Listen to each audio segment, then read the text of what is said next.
Sure, that's a whole nother story. Yeah.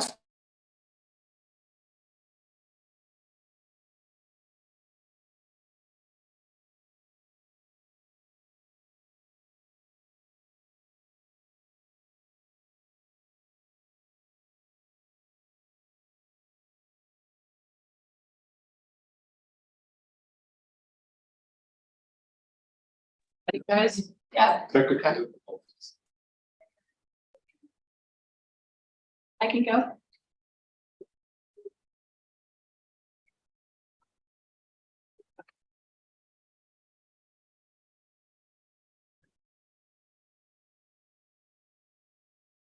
The City of Plymouth City Council special meeting for Tuesday, October 17th, 2023 is now called to order. In-person participation by the public is permitted. Alternatively, remote electronic public participation is available in one of the following ways: by following the link and the instructions to join the Zoom meeting. Members of the public participating electronically via this link and wishing to speak may do so during public comment by using the raised hand feature in the Zoom webinar. When dialing into Zoom at the phone number above on the agenda on your phone, use *9 to raise and lower your hand. Use *6 to mute and unmute your phone. Public comment can be accepted via written public comment prior to the meeting by emailing your comment to the Deputy City Clerk at vmchenry@cityofplymouth.org before 3:30 p.m. on the day of the meeting. Emailed public comments will be distributed to the City Council and be part of the official record. This meeting is being recorded. Please silence your cell phones or similar devices at this time. And could we please have a roll call? Councilmember White, Here. Councilmember McLaughlin, Here. Vice Mayor Zim, absent, Mayor Ackerman. Here. We have a quorum. Thank you. Would everybody please rise for the Pledge of Allegiance? Allegiance to the flag of the United States of America and to the republic for which it stands, one nation, under God, indivisible, with liberty and justice for all.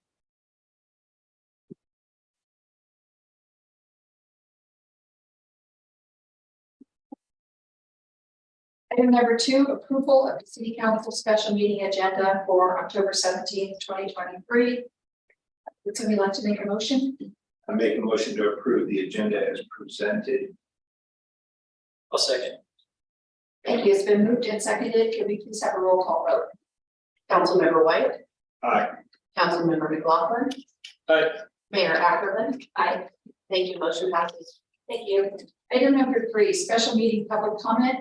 Under provisions of the California Code, the citizens wishing to address the council at a special meeting for any matter on the agenda may do so by completing a speaker submittal form to the Deputy City Clerk or following the instructions noted on the agenda. Speakers will be called by the mayor at the point on the agenda when the item will be heard. Speakers are encouraged to keep comments to 3 minutes or less and to state their name and community of residence. Under provisions of the California Government Code, the City Council is prohibited from materially discussing or taking action on any item not on the agenda unless it can be demonstrated to be of an emergency nature or an urgent need to take immediate action arose after the posting of the agenda item. Item 4, regular agenda items. 4.1, consider approval of contract with Wildan for an amount not to exceed $16,352. Could we please have a staff report? Evening, Council, Mayor. As you know, the staff has been working on getting the housing element 6th cycle housing element to an end, and the city attorney did not feel that we could not do the sequel process, at least an initial study done on ours without, and just going with the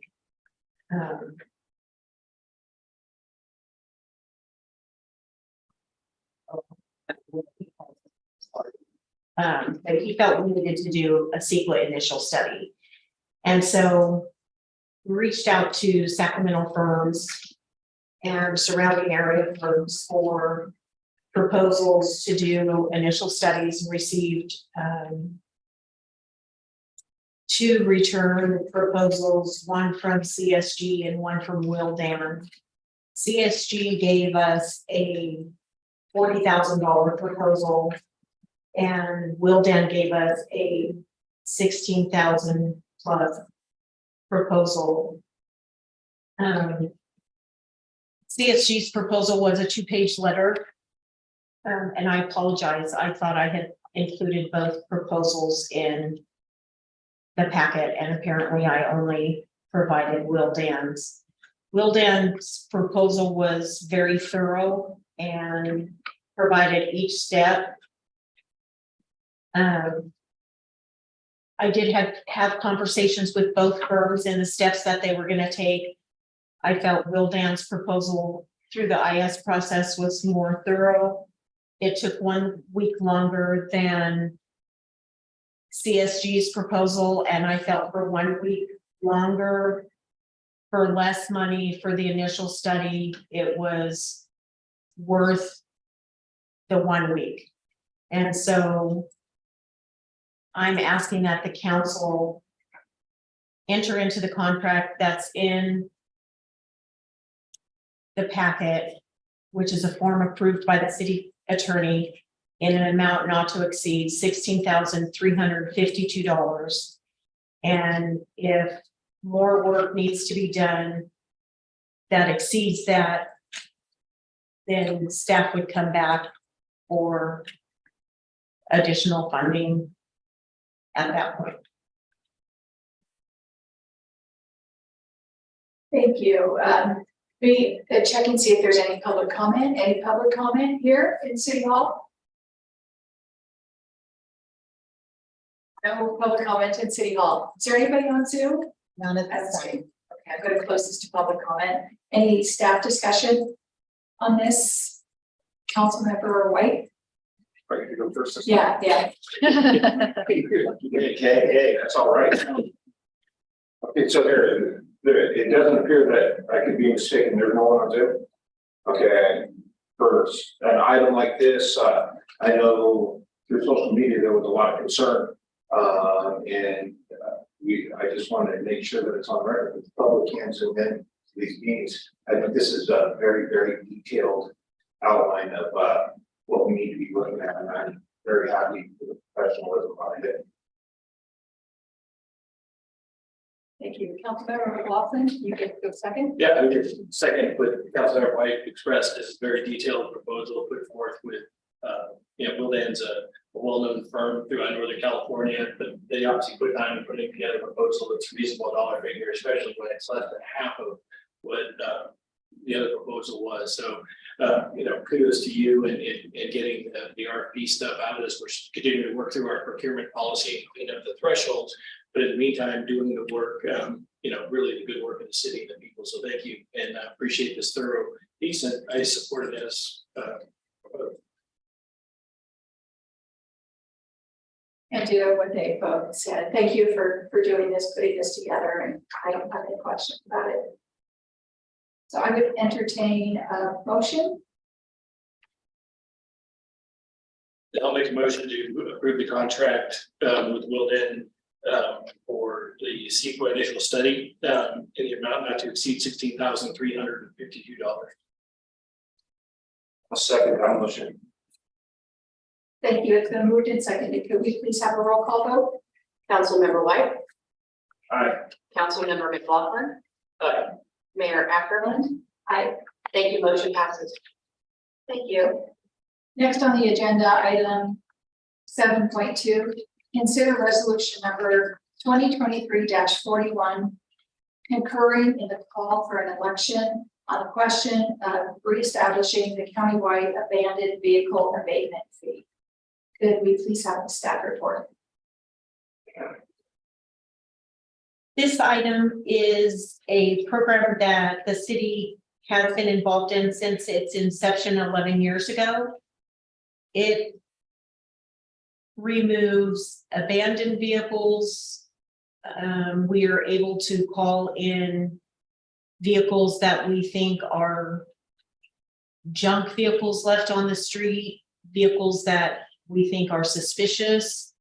We're able to just call in the license plate. They're able to run it to see if it's stolen. If they are, the sheriff responds out and recovers the stolen vehicle or sits on it if they choose to do so. It's able to help low-income families if they have a vehicle that's not running and they can't afford to have it towed off their property. They will assist in helping the low-income families to deal with that vehicle. It is $1 per vehicle on your registration per year. We all have loose change in our car. It's not a lot of money. It really does a lot of benefit for the city. One year we had 19 vehicles that we had towed off our streets. All of the cities in the county for the first time has joined in on this process. Previously, some of the agencies that had their own police department didn't sign in on the project.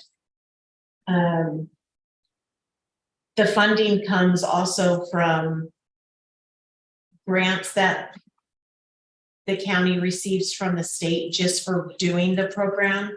And it also gets money from, collects scrap from the junk cars. It's a beneficial program, and staff is recommending that the council approve the resolution. There is a typo on the resolution in the month that the resolution is effective. It really is effective in October, not July. I forgot to change the date in the haste of preparing the resolution, but we are recommending that the resolution be approved effective the 17th of October. Okay, thank you. Is there any public comment here in City Hall? Anybody with any knowledge or expertise in vehicle abatement programs that would like to comment? No, not at this time. Is there anybody on Zoom? Nobody on Zoom. Okay, council discussion. Councilmember White. You said that this program has been in effect since 2012, correct? Or is that what it states? No, it's been in effect for almost 12 years. Almost 12 years, okay. 12 years. Close enough, yeah, almost close enough. You know? So it actually really doesn't change anything. What we've been part of it. Correct. It was on the last ballot, but failed. And so the county wants to put it on to see if they can maybe get it to pass, trying to educate the public as to what the true cost of the program is, plus what the program actually does. Thinking maybe the public didn't understand. Councilmember McLaughlin. Yeah, I think obviously on base value, the abandoned vehicle piece and removing vehicles that have been abandoned or creating. I wasn't aware of like the low income assistance piece for somebody that has a vehicle that doesn't run, they can't do anything with it. I think that's a huge benefit, and it just really my only comment would be as part of that marketing piece right in the county is making sure those not the main purpose or function, but the ancillary purposes and functions and benefits of this program become widely known, because I mean that's a huge opportunity, not to mention the fact that we're already there, we're just looking to do something. But no, I think this is a good thing. So And I support this also. I would imagine that these are a benefit to all communities, certainly our community. So certainly have my support, and I do know of somebody who needed to use the program. I don't know, maybe a year and a half ago. I don't remember. Went through the county, and they were just the feedback that I got was that they were just wonderful to work with. It was easy. They took care of what needed to be done. A previous registered owner of the particular vehicle really had no idea what had happened with the vehicle and felt bad about the circumstances and wanted it corrected. Wanted to make things right, and this was a good asset, a good program to take care of things. It was a win for everybody. So thank you for following up on this. At this point, I'd entertain a motion on this item. Make a motion to approve resolution, 2023-41. Correct? With, the correct change from the city manager, the typo in the months. To participate in the ABA program if it receives funding in November 2023 election. Thank you. Do we have a second? Second. Okay, it's been moved and seconded. Can we have a roll call vote, please? Councilmember White, Aye. Councilmember McLaughlin, Aye. Mayor Ackerland. Aye. Thank you, motion passes. Okay, thank you. We have nothing else on the agenda, so I'm adjourning the meeting at 5:40.